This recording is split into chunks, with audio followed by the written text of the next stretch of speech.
మంజూరు చేయకుండా పనులు జరగని పరిస్థితి. ఆ విధంగా కాకుండా గౌరవ ముఖ్యమంత్రి వర్యులు నారా చంద్రబాబు నాయుడు గారు చెప్పిన దాని ప్రకారం ఈ మున్సిపాలిటీని డెవలప్మెంట్ చేయాలని చెప్పి గౌరవ మంత్రివర్యులు నారాయణ గారికి చెప్పడం జరిగింది. ఇమీడియట్గా నిన్న నెల్లూరు కార్పొరేషన్ అధికారులను అలాగే నోడా చైర్మన్ గారిని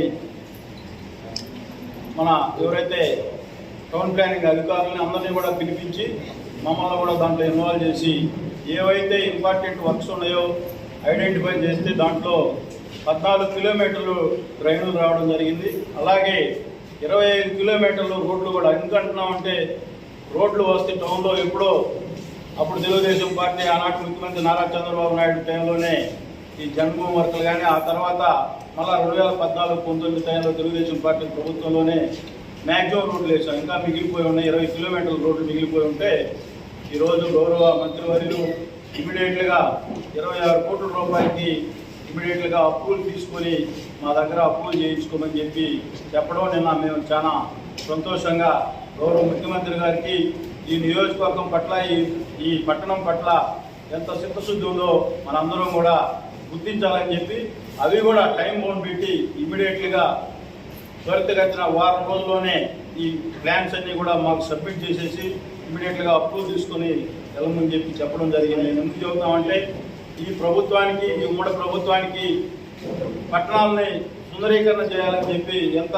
కమిట్మెంట్తో ముందుకు పోతా ఉందో మనందరం కూడా అర్థం చేసుకోవాలని చెప్పి ఆ తర్వాత పట్టణంలో ఈ డెవలప్మెంట్లో మీరు అందరూ కూడా భాగస్వాములు అవ్వాలని చెప్పి ఈరోజు కూడా మెయిన్ రోడ్డు మీద కట్టే బిల్డింగ్లు మినిమం నామ్స్ కూడా పాటించకుండా ఏదో ఒక రికమెండేషన్లతో ముందుకొచ్చి జరిగి కట్టే పరిస్థితి ఉంది. నేను ఈ సందర్భంగా మీ అందరి ఆలోచనలు కూడా మనం ఏదైతే మన సొంత ప్లాట్ అయినా కూడా మున్సిపల్ పర్మిషన్లు రోడ్ సైడ్ సెట్ బ్యాక్ అయినా కూడా మినిమంగా మెయింటైన్ చేయాలని చెప్పి అధికారులు కూడా ఈ సందర్భంగా తెలియజేస్తా ఉన్నాం. ఎవరైనా తప్పిదం జరిగితే తప్పనిసరిగా ఏ పార్టీ వాళ్ళైనా కానీ రికమెండేషన్లు పెట్టి మీరు కానీ ఆ రికమెండేషన్లకి పాల్గొని మీరు దాంట్లో భాగస్వాములు అయ్యారంటే తప్పనిసరిగా అధికారులు కూడా పనిష్ అవుతారని చెప్పి ఈ సందర్భంగా నా పేరు చెప్పు లేకపోతే పార్టీ పేరు చెప్పు ఇంకోరి పేరు చెప్పు సెట్ బ్యాక్ మెయిన్ రోడ్డు మీదకి వచ్చి కట్టే పరిస్థితి. అందుకు ట్రాఫిక్ విషయంలో మీరందరూ కూడా భాగస్వాములై అది నా ఆస్తి అవ్వచ్చు నీ ఆస్తి అవ్వచ్చు ఏదైతే మున్సిపాలిటీలో పర్మిషన్ తీసుకుంటారో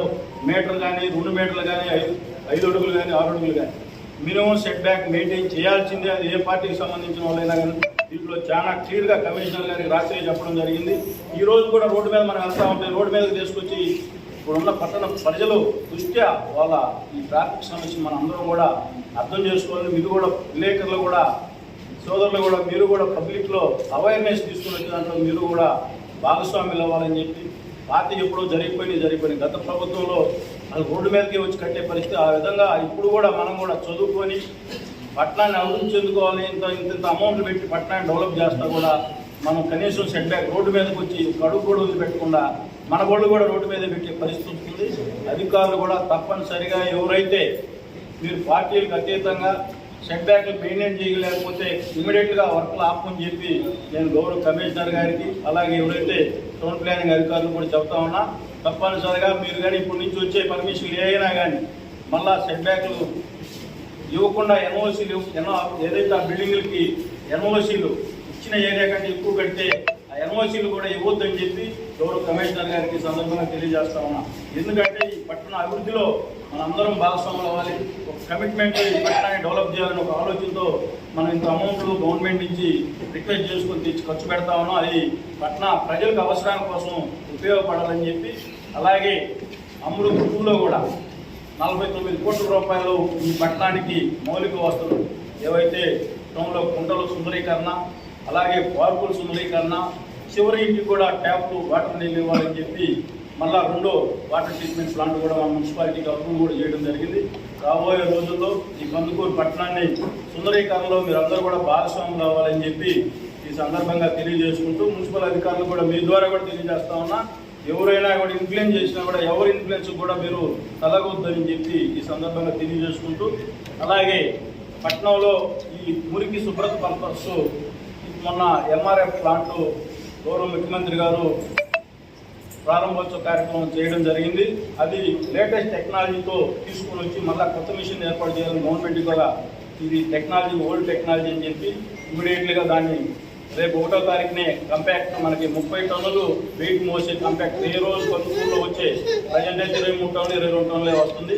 ఏ రోజు ఆ రోజు ఆ కంపాక్ట్లో గుంటూరు తరలించే పరిస్థితి అది గవర్నమెంట్ ఇస్తుంది. అది మున్సిపాలిటీ ఓన్లీ మెయింటెనెన్స్.